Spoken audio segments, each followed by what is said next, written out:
Debara dari kendi berdeja nalu kulu bedesitang kuaraja pacu dan se asma epon Joko Tole Agus Wedi Potrana Epu Se Asometi Kuwejuten kakoncona Tangki cumenang kantos tuana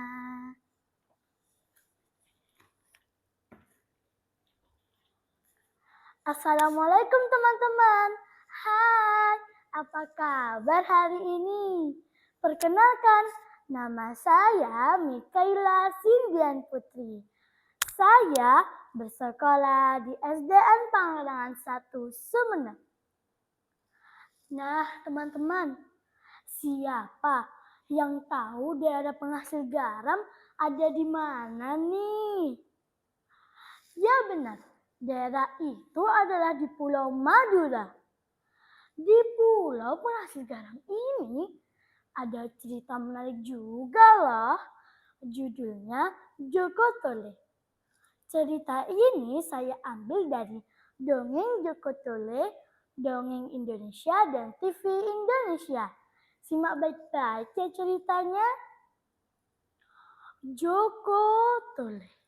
Alkisah, pada zaman dahulu kala tinggallah seorang pandai besi yang sangat terkenal bernama Empu Keleng. Empu Keleng mempunyai anak angkat yang bernama Joko Tole.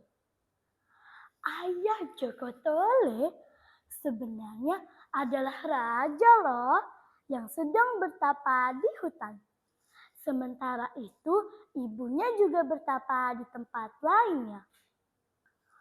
Pada suatu hari, Raja Majapahit yang bernama Sri Baginda Brawijaya memerintahkan Empu Keleng untuk membuat pintu gerbang besi Majapahit yang besar dan megah. Empu Keleng pun langsung bergegas ke Majapahit. 1 tahun lamanya Empu Keleng mengerjakan, namun belum selesai juga. Para pandai besi yang membantunya satu persatu meninggalkan Empu Keleng, sehingga membuat Empu Keleng mengerjakan sendirian. Dan akibatnya ia jatuh sakit. Berita sakitnya sang ayah angkat terdengar juga di telinga Joko Tole. Joko Tole pun langsung bergegas ke Majapahit dengan maksud untuk membantu Empu Keleng. Setelah Joko Tole melewati beberapa desa, Joko Tole memasuki sebuah hutan yang sangat lebat. Di situ ia bertemu seseorang yang sangat ramah menyapanya. Joko Tole anakku, aku adalah ayah kandungmu yang sedang bertapa di hutan ini. Joko Tole pun langsung bersujud di hadapan ayah kandungnya tersebut. Ayah Joko Tole berkata bahwa membuat pintu gerbang besi Majapahit memang tidaklah mudah dan sangat lama. Ia memberi bunga hutan yang harus dimakan kelak jika dibutuhkan. Pada saat tubuh Joko Tole dibakar, akan keluar patri dari dalam pusarnya. Bunga hutan itu pun diterima Joko Tole dan dimakannya. Setelah itu, Joko Tole melanjutkan perjalanannya. Tetapi kali ini ia ditemani sang adik yang bernama Agus Wedi. Namun di kerajaan Gresik, Agus Wedi berpisah dengan kakaknya dan kelak menikahi putri dari kerajaan tersebut.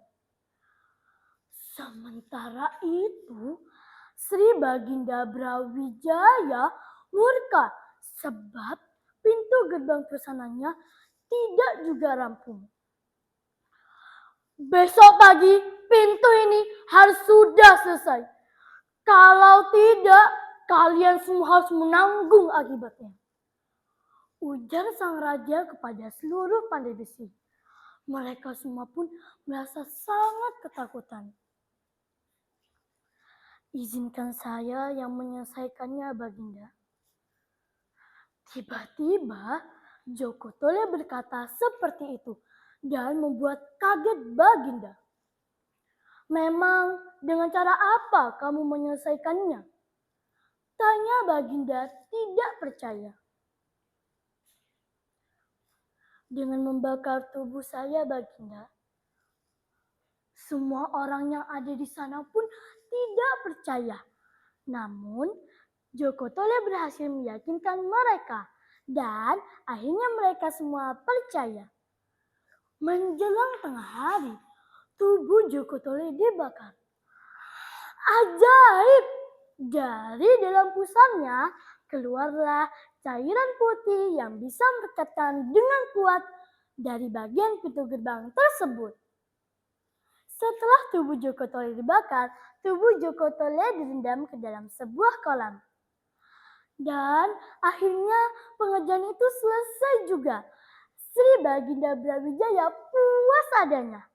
Ia memberi hadiah kepada seluruh pandai besi yang bekerja, termasuk Empu Keleng dan Joko Tole.